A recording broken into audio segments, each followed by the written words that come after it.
No pulsar da cidade, há quem siga o seu próprio ritmo. E em vez de imitar, prefere inovar. Com toda a liberdade.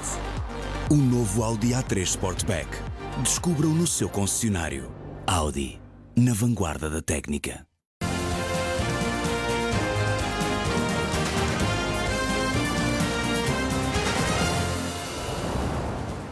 Muito boa tarde. O NAU está hoje a fazer uma operação especial de informação naquele que é o dia do 10º aniversário da resolução do BES ao longo de toda a tarde. Aqui no NAU vamos ouvir relatos de várias pessoas que foram lesadas neste processo, além de, claro, análises ao caso.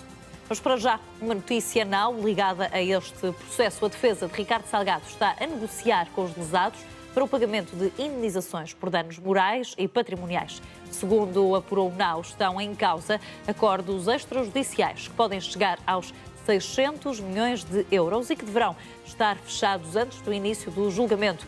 A primeira sessão está marcada para o dia 15 de outubro. Estará tudo fechado antes do início do julgamento marcado para 15 de outubro e que sabe-se agora está a ser julgado noutros tabuleiros à margem da Justiça.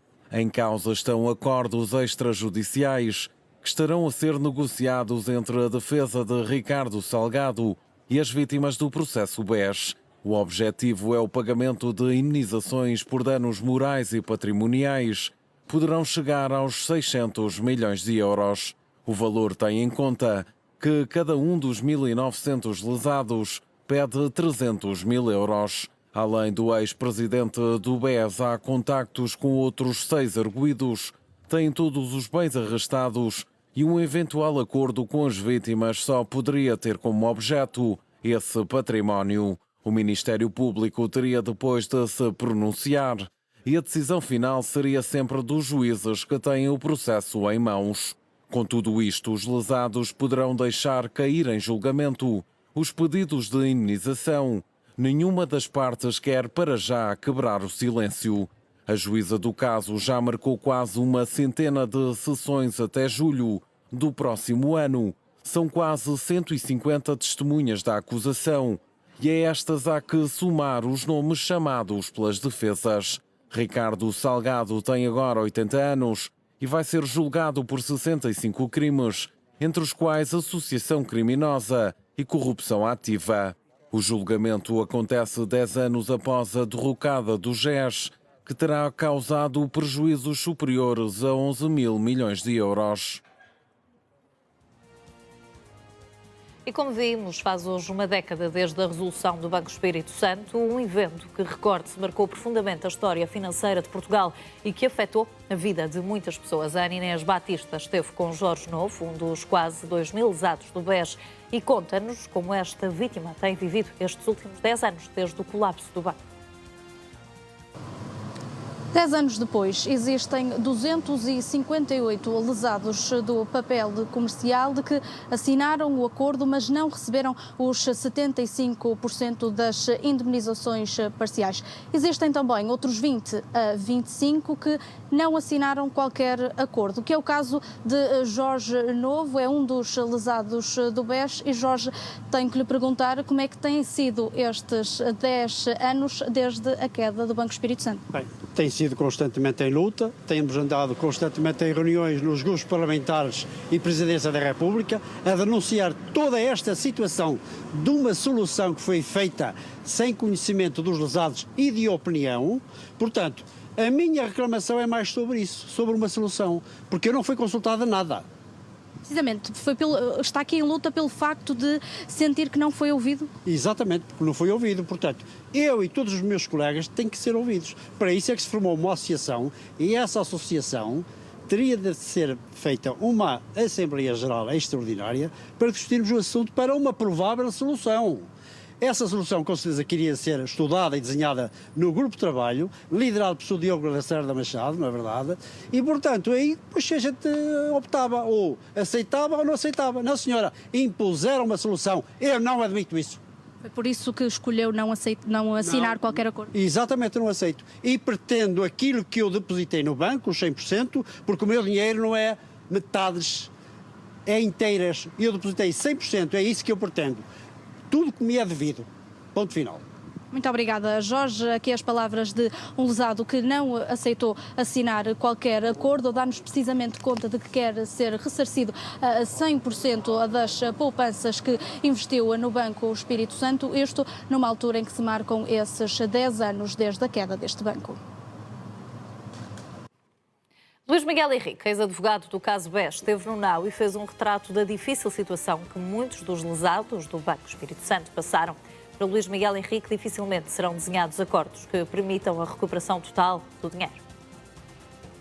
O processo houve coisas boas e coisas não tão boas. Algumas das coisas boas foram as pessoas que eu conheci, algumas das pessoas com que trabalhei. Alguns são lesados.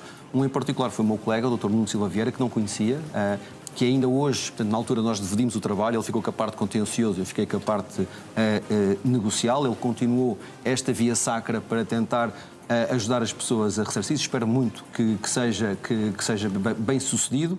Ele tem fé, e agora eu não conheço o processo, sei que ele tem muita fé, sei que ele continua de forma resiliente a trabalhar em todo este processo e aparentemente, e eu digo aparentemente porque sei de algumas movimentações, há pelo menos uma pequena esperança ao fundo do túnel.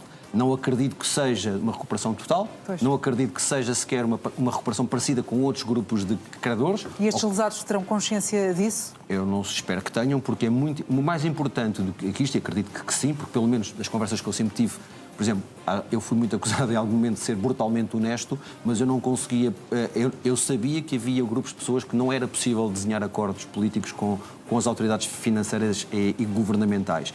E muitas das vezes, às vezes é mais fácil dizer algo que não se vai realizar, mas que a pessoa é o que quer ouvir e não aquilo que necessita de ouvir. E as pessoas que necessitam de ouvir acredito que há uma esperança ao fundo do túnel, percebo que, nomeadamente, há um conjunto de procedimentos que estão a ser levados a cabo daquilo que leio à distância, parece-me que podem ter sucesso. Nada é garantido e nada que aconteça com sucesso será suficiente para recuperar a totalidade do dinheiro e muito menos os danos morais que já foram causados a estas pessoas. E vamos continuar a analisar este caso. Mais à frente teremos uma análise aos desenvolvimentos deste processo. E os partos programados da Unidade de Saúde de Leiria vão ser feitos no Porto. São quase 200 quilómetros de distância. Isto acontece porque o Serviço de Urgência de Ginecologia e Obstetrícia de Leiria vai fechar até o dia 19 de agosto por falta de recursos humanos. O encerramento desta unidade foi articulado com a Unidade Local de Saúde de Coimbra, de forma a mitigar as consequências. A Unidade Local de Saúde da região de Leiria apela que as grávidas contactem a linha SNS Grávida antes de qualquer deslocação a uma unidade hospitalar. Vamos agora ouvir a reportagem do Francisco Gomes, em direto do Hospital de Leiria. Há 10 partos já programados que vão ser encaminhados para o centro do Porto, neste caso o Centro Materno e Infantil do Norte, mas no que diz respeito às outras grávidas terão, sempre que necessário, que ligar para a linha SNS Grávida 808 24 24 24, de forma a saberem para que unidade de saúde é que vão ser deslocadas e de forma então a serem bem encaminhadas. A Direção Executiva do Serviço Nacional de Saúde diz que esta é uma situação que é devido à falta de recursos, mas que está articulada com a Unidade Local de Saúde de Coimbra, que costuma ser uma possibilidade de referenciação para encaminhamento. E, portanto, esta falta de recursos humanos vai durar pelo menos até ao dia 19 de agosto, às 9 da manhã, aqui no Hospital de Santo André, em Leiria. Mas não é o único constrangimento que se verifica neste hospital. Também, de acordo com a escala de urgências divulgada até 9 de agosto, a urgência pediátrica está encerrada, só vai reabrir na segunda-feira às 9 da manhã. Contudo, todas estas informações que estão constantes de uma escala de urgências que é tornada pública no site do Serviço Nacional de Saúde deve ser consultada porque está sempre a mudar. E também no que diz respeito ao bloco de parto, à maternidade, portanto ao serviço de urgência de obstetrícia e de ginecologia, não é o único caso que se verifica aqui no distrito de Leiria. Nas Caldas da Rainha também há constrangimentos. Está encerrado esse bloco de partos até à próxima terça-feira.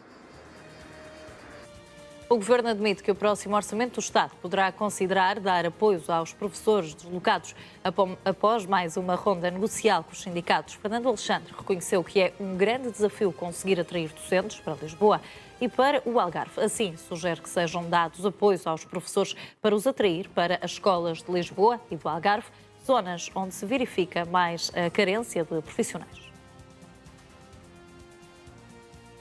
Em 10 anos, o número de doutorados em Portugal cresceu mais de 70% e ultrapassou a marca dos 40 mil. Este aumento prende-se com o número de alunos que prosseguem no ensino superior e com as exigências do mercado de trabalho. Só no ano passado foram concluídos mais de 2.300 doutoramentos. Os dados mais recentes da Direção-Geral de Estatísticas da Educação e Ciência dão conta de que há mais mulheres doutoradas do que homens. Os professores sentem-se desvalorizados e 83% não aconselharia a profissão a um jovem. Os dados são da Federação Nacional de Educação, que recolheu o testemunho de 3.570 professores. 88% diz que a profissão não é devidamente reconhecida pela sociedade, dados que revelam um agravamento em comparação com os 83% que no ano passado deram uma resposta semelhante. A nível da remuneração, os professores parecem estar altamente descontentes. Há mais de 94% que afirma que a remuneração não está ao nível das qualificações e competências. Ainda assim, quando questionados sobre se gostam desta profissão, 85% dos docentes responde que sim.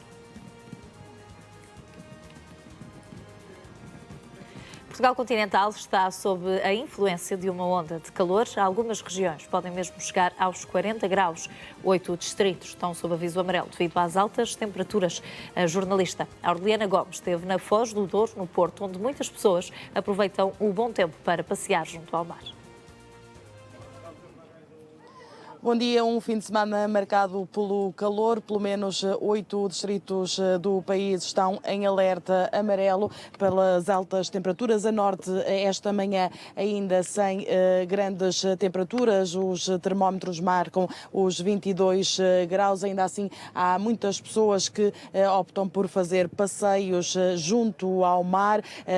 Apesar da brisa que se faz sentir, as pessoas aproveitarem então este fim de semana para fazer passeios à beira-mar. Também já há algumas pessoas no areal, mas ainda assim não muitas, visto que para já aqui a norte ainda com alguma neblina. O que é certo é que este fim de semana será marcado pela intensificação de calor, com zonas que podem rondar os 40 graus. Trata-se de uma influência de massa de ar quente. 8 distritos, como dizia, estão em alerta amarelo devido ao calor.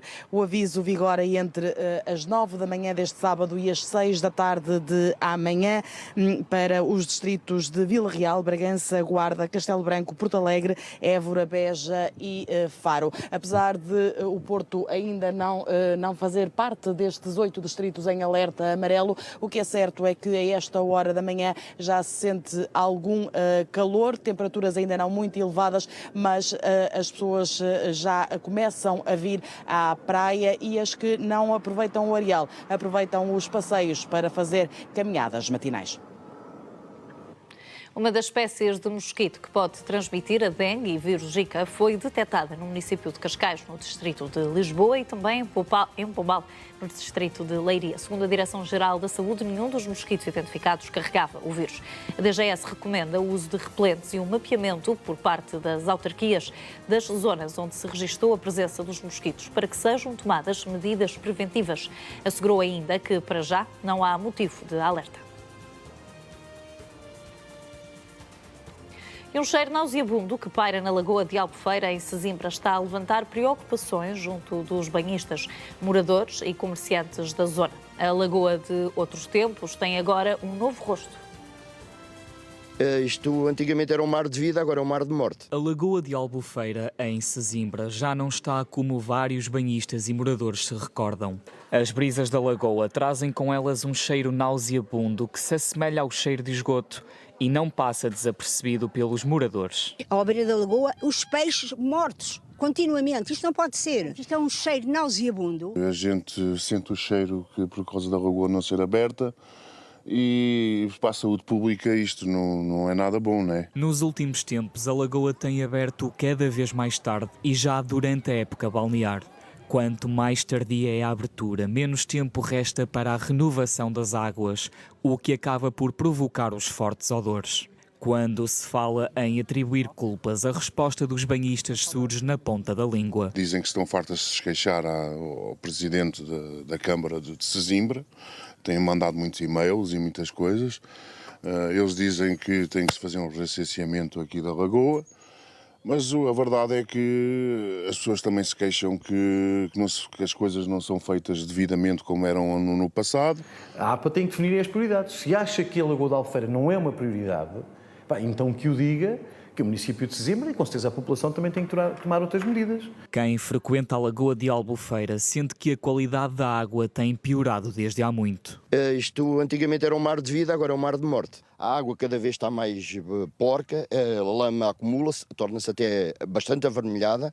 E posso lhe dizer, tenho uma filha com 48 e um filho com 41. Sempre tomaram banho na lagoa. Tenho 3 netos, desde o mais velho, 25, de 25 até o mais pequeno com 12, nunca puseram os pés aqui. Os moradores relataram episódios de vários banhistas que já tiveram reações alérgicas depois de estarem em contacto com a água na Lagoa de Albufeira. Esta situação levou os nadadores salvadores a deixar um conselho. Conselhos específicos, nomeadamente a nível de crianças. O conselho que nós damos é ir para a Lagoa Mar, que é um mar aberto, já tem movimentação, não há possivelmente nada que vá fazer alguma reação alérgica. E eu admito, se calhar, uma parte significativa da população, que até já ouvi relatos também de populares, de que as pessoas tenham tido alergia. A Agência Portuguesa do Ambiente comprometeu-se a realizar testes à água da lagoa com uma periodicidade regular. Os dados mais recentes dizem respeito a um levantamento feito no dia 31 de julho. As conclusões são de que a água da Lagoa de Albufeira não representa qualquer risco para a saúde pública.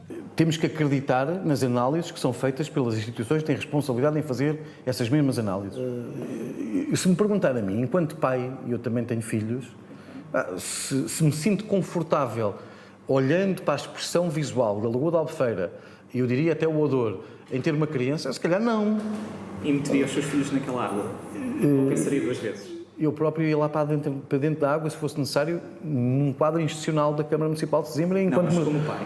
Também. O NAU enviou um pedido de esclarecimentos à Agência Portuguesa do Ambiente, mas até ao fecho desta reportagem não obteve qualquer resposta.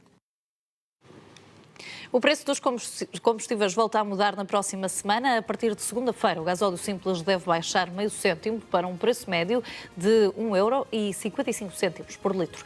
Já o preço da gasolina aumenta depois de 3 semanas a descer. Com um acréscimo de meio cêntimo, fica agora, em média, 1,72 € por litro. A Polícia Judiciária deteve esta terça-feira um homem de 29 anos, suspeito de vários crimes de burla qualificada, falsidade informática e branqueamento de capitais. É suspeito de ter lesado 11 pessoas, num total de 11 mil euros. Em causa está o esquema de burla conhecido por Olá Pai, Olá Mãe. A burla por WhatsApp tem causado um número elevado de danos financeiros e a Polícia Judiciária já fez várias intervenções. Este esquema de burlas, Olá Pai, Olá Mãe, consiste na abordagem de vítimas por via da rede social WhatsApp com mensagens escritas com o propósito de as convencer que os seus filhos perderam o respectivo telemóvel, estando por isso a utilizar um número provisório. Estabelecido o contacto, os autores dos crimes fazem pedidos de pagamentos. A Polícia Judiciária realizou mais uma detenção esta terça-feira. O arguido é um cidadão estrangeiro e é suspeito de praticar vários crimes de burla qualificada, falsidade informática e branqueamento de capitais que lesaram 11 pessoas num total de cerca de 11 mil euros. Esta é uma das muitas investigações realizadas pela Polícia Judiciária. Neste caso, em específico, foi em meados de março deste ano que se iniciou na sequência de uma queixa-crime relacionada com uma burla. Por isso, a ação da Unidade Nacional de Combate ao Cibercrime e à Criminalidade Tecnológica levou à realização de buscas domiciliárias e à apreensão de equipamentos informáticos e de comunicações. Este mês, a Polícia Judiciária desmantelou uma outra estrutura criminosa que usava milhares de cartões SIM para enviar mensagens e pedir dinheiro, no esquema Olá Pai, Olá Mãe. Segundo os dados, a investigação do Departamento de Investigação Criminal de Leiria da Polícia Judiciária iniciou-se em agosto do ano passado. Foi possível apurar que os números assim utilizados não se repetiam e que utilizavam preferencialmente números afetos a uma única operadora portuguesa. Na sequência de buscas a estabelecimentos em Lisboa e buscas domiciliárias na Margem Sul, a Polícia Judiciária revelou que foram constituídos 8 arguidos.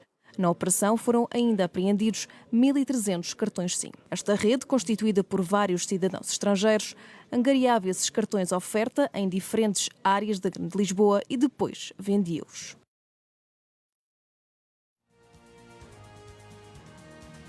E agora uma curta pausa neste Todas as Tardes, mas deixe ficar desse lado porque voltamos já a seguir. Até já.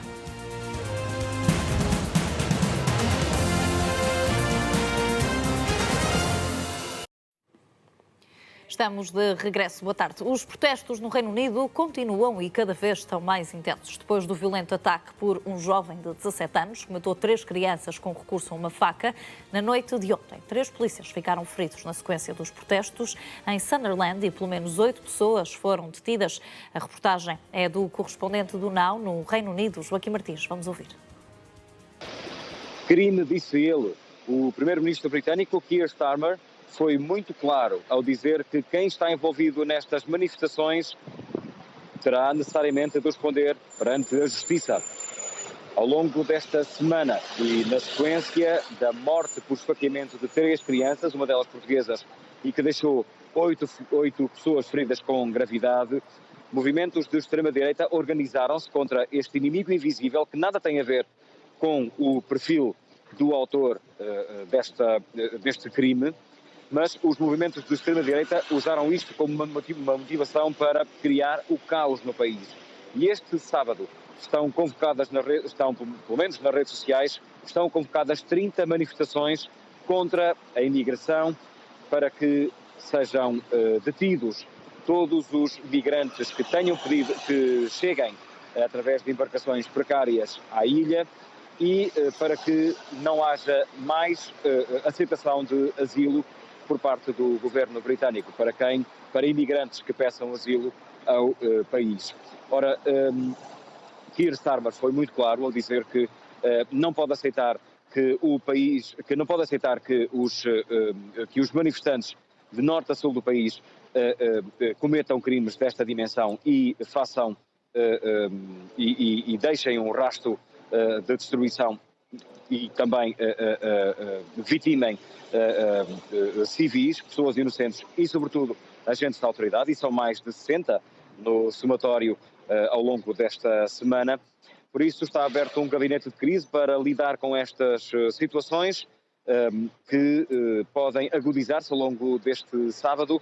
Resta saber, nomeadamente aqui em Londres, se não haverá novamente mais um cenário de violência e de destruição na sequência destas organizações, na sequência da organização destas manifestações promovidas por movimentos de extrema-direita, anti-imigração e, sobretudo, anti-islamismo.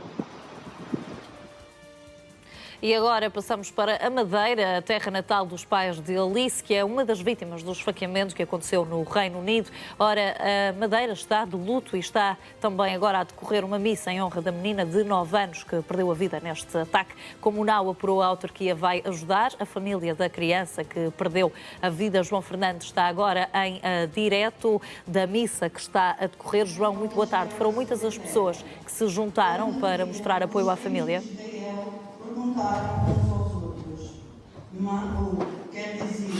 Muitas as pessoas que estão dentro desta igreja e muitas as pessoas que estão fora no átrio desta igreja. São muitas pessoas vestidas de branco que, conforme a família pediu, já que foi pedido para vir de branco e no final irá ser feita uma largada de balões brancos também. Muitas crianças. Um facto aqui realmente nas muitas pessoas que estão aqui na igreja é muitas crianças. Algumas delas conheciam bem a jovem Alice de 9 anos, que tinha o sonho da dança e que acabou por perder esse sonho da dança. mas o que é certo é que aqui a população da Quinta Grande quer prestar uma homenagem à pequena Alice. O seu pai é daqui, já tivemos a falar com vários familiares, é uma dor muito grande, é um momento muito difícil, não têm praticamente conseguido falar sequer com os pais da Alice, que estão completamente destroçados. Aqui na Ilha da Madeira também estão a ter apoio psicológico, os familiares aqui que residem na Madeira estão a ter apoio psicológico, e também está garantida a viagem para 5 familiares para a altura do funeral no Reino Unido. São 3 avós, uma prima e um tio, todos eles idosos que estão a ser acompanhados e que irão viajar então para o Reino Unido para prestar a última homenagem à pequena Alice, que tinha 9 anos e iria fazer 10 anos em outubro. Dizer também que, em termos de uma campanha de doação, já foram angariados mais de 28 mil euros relativamente por várias pessoas, uma ajuda à família num momento muito difícil, e a missa está a decorrer. Vai ter a participação de alguns elementos da família e está a presença de uma imagem da pequena Alice. Agora, no final, irá ser feita uma largada de balões. João Fernandes, em direto da missa que está a decorrer em memória da menina Alice. E o NAU tem novas imagens de Axel, o jovem de 17 anos que matou as 3 menores no Reino Unido na semana passada. O registro de videovigilância revela o homicida momentos antes de ter cometido um massacre que não deixa ninguém indiferente. O homicida aparentava estar calmo, mas tinha já o rosto coberto por uma máscara.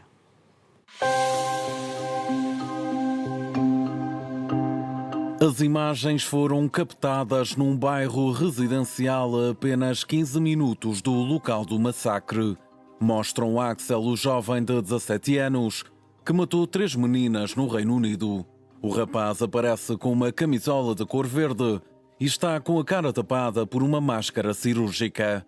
Quando por aqui passou, já teria a faca com que tirou a vida à pequena Alice, a portuguesa assassinada. Filho de pais do Ruanda, sofre de autismo e poderá não ter noção dos crimes que praticou. Anos antes, foi protagonista deste anúncio televisivo. Surge rodeado de outras crianças numa ação publicitária para angariação de fundos para um projeto da BBC. Era então representado por uma agência de talentos e aos 11 anos foi chamado a dar a cara por uma organização que apoia menores em risco. O anúncio foi transmitido pela televisão pública britânica, que entretanto apagou as imagens. O mesmo fez a instituição de solidariedade social.